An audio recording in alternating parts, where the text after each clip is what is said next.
batasendeza amu sendeza amu atabaduka bawolereza omuntu gafata sendeza amu yawolereza tujja kudda ku ebyo abagwira okujja okulya obuli ssente omugwira ngo mujjeko ate omuntu gafawolereza sendeza omuntu gafasimbe kati oŋŋamba otya nti owabidde banka mbuno weetaaga 30% atawolereza babbi nedda ekyo kijja kuggwa tulina okikuba ekyo tugenda kukikola babbye sente ozimala mu ggwanga bazitwala mu nsi ndala ate omuddugavu yayimidde musango amu ate yawolereza gowolereza babbi tetugenda kikkiriza uganda gwabo ekyo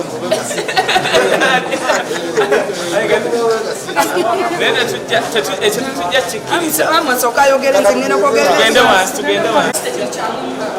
okola kintu kimu either bakwatira MTD twagala bankali forms era kigenda wano ekintu ekikulu kiri kimu twagala bankali forms bakwata amba mwosendeze amwakole banka wano ey'abannansi eyamba bannayuganda either twagala bankali forms tetujja kubeeraawo amba zimuwe amwakole ebbanka egenda okugamba bannansi okusinga okubba bannansi bamala nga sente bazifulumya tetujja kubeeraawo nti noofuna obuzibu n'ebbanka katwaye ebbanka ekubbye miliyoni 10 ate sooka oteekawo 30% wali okirabyeko ssemateeka waganga akyogerako akawaayiro naba 28 buli munnayuganda buli munnansi okufuna obwenkanya mu kooti z'eggwanga uganda nolwekyo tetugenda kukkiriza banka kukwata bannansi kwabba bamalawo sente ezaffe zezikola ate covid ayambudde abasajja bano abayini covid eyambudde abasajja abeeru covid wajja wano bonna badduka ne bakuva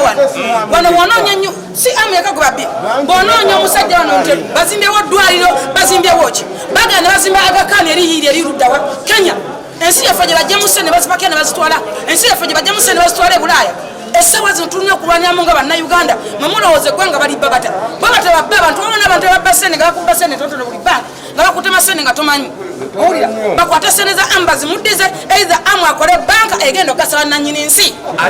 either twetaaga banka reforms bakwate banka bakyusa abakulu abazirimu abali ku top bateekemu bannannyini nsi tetugenda kukkiriza kuba munnayuganda munsaanyaawo tetugenda kukkiriza kuba munnayuganda mumalawo nga sente zaffe zebakukumba ne batwala mu nsi endala bona bazikozesa ewaabwe jeno owulira ne kino kiri bwekiti hamu yeewaddeyo nga saddaaka okulaba nga tufuna reforms eza banka abantu bonna bannayuganda be babbye kubanga ezo sente hamu mugagga yandibadde azireka naye yeewaddeyo okulaba nga reforms zijja wano e uganda tetujja kuba na buzibu na banka ate ng'osooka gisasula 30% bwegiwaabira ekyo tetujja kikkiriza ekyokubiri eyo KTB bank ekolagana ne DTB ya uganda terina na trading license wano uganda bakola money laundering tetujja kikkiriza okitegera buli muntu omu aba asobola okuwaabira banka tugenda kiziwaabira era singa kyono kigudde ku amwine yeesobolasobolamu kitegeeza nti babbi abantu bangi nnyo kitegeeza nti baza babba abantu bangi nnyo ebintu byetwogerako essaawa zino binyigiza buli munnayuganda binyigiriza gavumenti yaffe binyigiza mu buli nnansi either twetaaga banka reforms bakwate banka baziteekemu abantu bannannyini nsi ekyo ekibaddewo leero mu kooti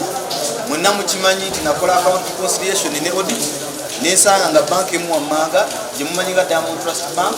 bajja obukadde 23 ku akaunti yange n'obuwumbi 28 in total it is approximately billion 12 naalisazeewo nensirika nekyamukisa mulungi mutuufu Katonda ansitudde era antadde waggulu okusinziira mu mbeera gyeri mwenna gye mulaba kiba kyabulyaza amaanyi okubeera nga nsirise buli nesitavaayo okulaba nga abantu bano bava ebweru gye bava ne bajja ne batwala sente zaffe zonna ne bakukumba si kyabwenkanywa eri eggwanga lyattu Uganda era kyobola abannayuganda abasinga mutane mwekubira mu bintu bya entertainment ne kipolitics nemusuuliridde nnyo structures policies kugamba ezira fundamental pillars okulaba nga eggwanga likola ki ligenda mu maaso kati ffe nga abahamu Katonda baasaasidde singa batuvuddeyo wammanga okulaba nga tulwanisa embeera ng'eno era guno omusango oguli wano leero si gwa hamu ng'omuntu guno omusango abannayuganda ffenna okutwaliza ewamu mukayadira obuntu obutaliimu nene muleka bano abantu wammanga nga batwala sente zaffe zonna zonna bazifulumya eggwanga tetuli baabulwa wakuba tetusobola kukola tuli baabulwa wakuba sisitimu etutambulira tetufebalinga nabagamba wammanga nti banking system twetaaga banking reforms banks ekisooka ziri very discriminative against Uganda ekintu ekyo nakuba omulanga mu gavumenti n'amabaluwa nengawandiika kirina okukyusibwa ensonga ey'okubiri neŋŋamba nti bank zijja wano nga tezirina capital zikolera mu sente zaffe sente zaffe zennyini zebakwata ne zikola capital base. It is the money they use as deposit zaabwe zemuteekayo the saving. Juma zaleese ate zebawula Akimu oba Joseph nga looni. Mu sente zaffe mwennyini webakolera ate olumala amagoba gonna ge bakola mu mwaka guweddeko gonna ne bagasitula bukwakku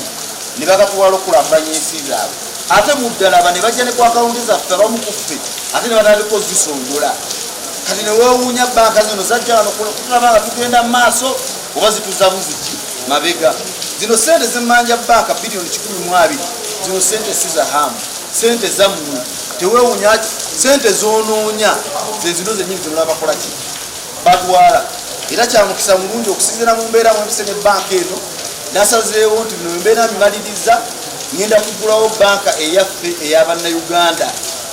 ng'omuntu n'alibadde ensirise naye si kyabwenkanya tekiba kyabulyaza amaanya eri eggwanga lyaffe Uganda. Tukwataganyize wamu ng'eno yentandikwa ey'omusango guno okulaba nga tulanda ne mu department edani foreign companies nezikola wano okulaba nti tebajja tukunyuuta wabula bajja bafune naffe tufune. Obuzibu obuli nti bo baagala okufuna ate ffenna batuzeka nga tuli bawansi. Gwe musingi gwokako tugenda okutambulirako ng'eggwanga Uganda nga tukwataganamu nga bannayuganda ffenna okulaba nti tulwanisa embeera eno. Kyannaku nnyo n'ekituufu naye kyamukisa mulungi. Nze ng'omuntu omugwenju saagamba nti nja kudda mu kubandu nasalawo n'endooka omusango. Ditidde ekiganyo okwakulira Ojinga Wambanga ntamu wabagamba nti yakubanja bilioni 12 wazijja ku akawunti. Ndeeta obujulizi nti bannange nedda saakola saagidde mufo kudda okubuzaabuza abantu ate ffe abamubanja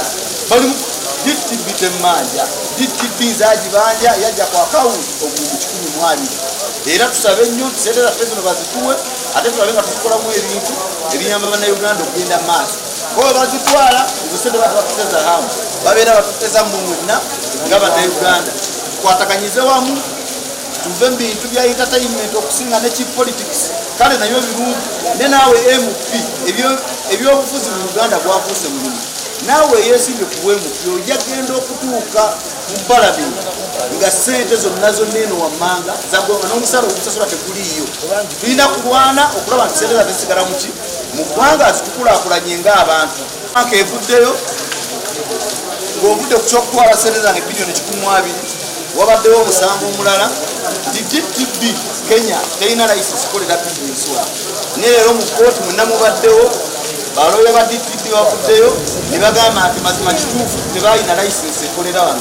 Ate kkooti tetayinga irigalijjo kitegeeza omusango gwabwe erina okugoba. Ne bakwata sente zange bilioni 12 ne bazimpa. Naye ekyo katukirekere kkooti tulabe ng'etugiza sente zaffe.